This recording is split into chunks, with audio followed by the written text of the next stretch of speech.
had a little acting job on this week, and so I had to get my sister up to lend a hand amongst all the podcasting stuff. It's actually funny, this job. I'm not sure how much I can talk about it, but I can say that the character I was playing was a villain, like a bad guy in this teen drama. How often have you played? I know that your character had some bad flaws in Home and Away, but have you ever played like a proper villain in something? My bread and butter is, I always say, I am the vanilla nice guy. If you've got like a love triangle you're setting up and you've got your bad boy, you need a bit of vanilla. You need a bit of kind of blandness to bounce that. You've got your strawberry and you've got your chocolate. You just need some vanilla to sit there to make up the Neapolitan. I cleanse the palate before I have the really spicy meatball. That's what I'm saying. That's me. But I don't know. Maybe it is actually a sign of where we're heading as a society. But now I'm a middle-aged, straight white guy. I'm entering my you are the enemy. Villain era. You're the villain by nature. Yeah. I'm the bad guy just by existing, just by the nature of my sex and when I was born, I am a villain. It's a good point. Like if there was a period of time where you were like a Middle Eastern actor or like an Asian actor in Hollywood, like you were the go-to, just like you're generic villain. You're from Eastern Europe. You are generic villain for this period of time where like we've decided these are our generic villains. But now the villains of society, and we say that in the fun way, not in the Joe Rogan way, but the villains of society are like white middle-aged straight men, and it's a great career opportunity for you. We think it's great. We are not entering the manosphere. Let me make that clear. Like this is not Tofop's hard pivot to the right, where it's like, don't all women suck and they're useless and they just want your money. I mean, it would be very hard, like a handbrake turn for us. But you're right, and it's funny because my I said being a vanilla guy is my bread and butter, but more than that, being a supporting character was my bread and butter. I'd occasionally get a lead in a show here or there, but I was the dad or the best friend or whatever it is. But now it's like, because diversity inclusion is the thing, and so it's all like that's all out the window. But here's what they'll do: we'll cast a straight white guy in the lead role. That's still kind of like that's deemed okay, generally alongside someone like a woman or someone of color or whatever. But then all the supporting roles are like, okay, we don't need any more of you in this role. We don't need to fill out this. That position is filled. Exactly. We've got our one. Yeah. The tokenism is we've got our one. And so we often find that with Question Everything, we find that a little bit where I have to say to people who particularly like straight white middle-aged men comedians, where they're like, hey, could I be on the show? And I said, the main problem is that I'm already on the show. Like, we've already got one of you, and I'm in, and it's your fault. Yeah. Could I read for the lead? No, we have Roger Corso. Oh, okay, cool. No problem. Okay. I understand. It's all good. Right. You need any villains? Because I could definitely be a villain.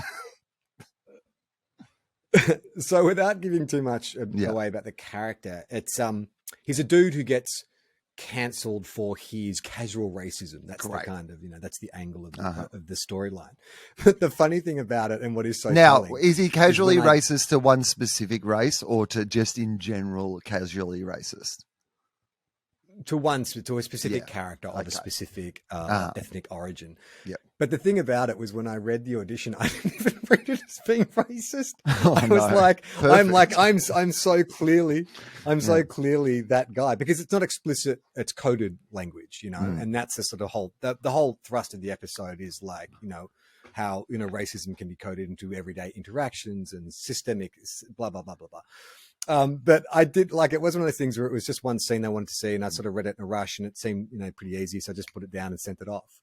And then they gave me the part, and then they sent me the script, and I'm like, oh shit, this is a real I'm a racist. I'm a racist. I didn't even fucking realize, because I didn't even acknowledge when I read the scene that, that language was coded. But of course, within context, I know. But then the funny part about it Charlie exits scene, puts on hood, lights cross on fire, and you're like, yeah, but that's, I mean. But the thing about it was, when I met the director, he said, "Oh, we really like your tape, and we like that you can ad lib, because we need someone who can ad lib a lot. There's got to be a lot of stuff for you, throwing lines out." Yeah. And so, you meet with there's a intimacy coordinator. So that's not just for kind of love scenes. That's also for, all right, if you're going to be ad-libbing, what are the boundaries? You know, yeah. just What can I spewing out. I mean, even in some like roast battles, not all of them, a lot of them are just like whatever you can go to. But even in the worst of them, there's often that sort of thing of going, look, I'm going to go hard, but is there anything that would be genuinely particularly hurtful to you if, like, you know, I said that thing? And, you know, people can sort of say what their safe areas are. So that makes a lot of sense to me, because like improvising insults of any kind, particularly if they have any sort of sexual or gender or race component to them, could be incredibly dangerous. I mean, to be honest, when somebody says to me, hey, we think you're really great at improvising, also you're playing a racist, I'm seeing a lot of red flags. Okay.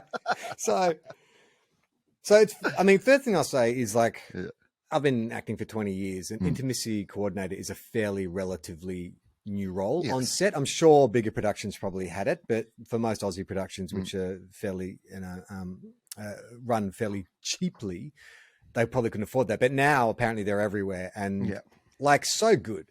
I mean, not just for that stuff about like physical boundaries, you know, when you're doing a kissing scene for the first time, like, you know, a lot of actors when they're on these shows are 18, 19, like this is all new stuff. And to be thrust into kind of this world where there's this expectation, to have an advocate there for you, a grown up there, someone to say, hang on, you know.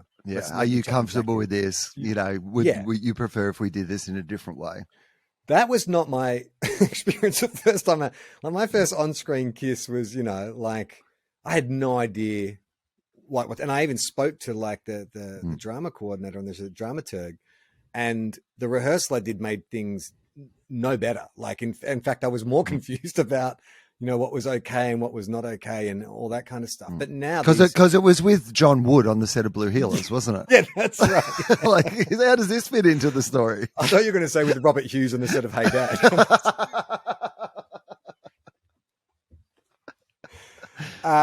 So that was great. But yeah, so I'm ad-libbing all these scenes, and every time like we finish a take, the director is so like enthusiastic, like he's coming up and he's like, that's great, so good. Like at the end of the first day, like gave me a hug, and I'm like, oh, that's good. And then I'm like, so what he's so excited about is I'm a real convincing middle-aged racist. That's some real sweet racism you've been doing there today, buddy. Give us a cuddle. Just loved your racism. Come in here. Come in here. As the shoot went on, I'm like, man, I'm really good at this. And to be honest, and this is a scary part, I was enjoying it. Not the overt or the coded racism, but just the kind of, you know, this character is meant to be a throwback to what, you know, society is trying to move past, is these, you know, established systemic powers and, you know, certain roles. But within that is like freedom, because, you know, I got to experience what it was like to be in a time when you could fucking say and do whatever you wanted and no one pulled you up on it. Like that was the experience. To see the full video, join our Patreon. Patreon.com/Tofop.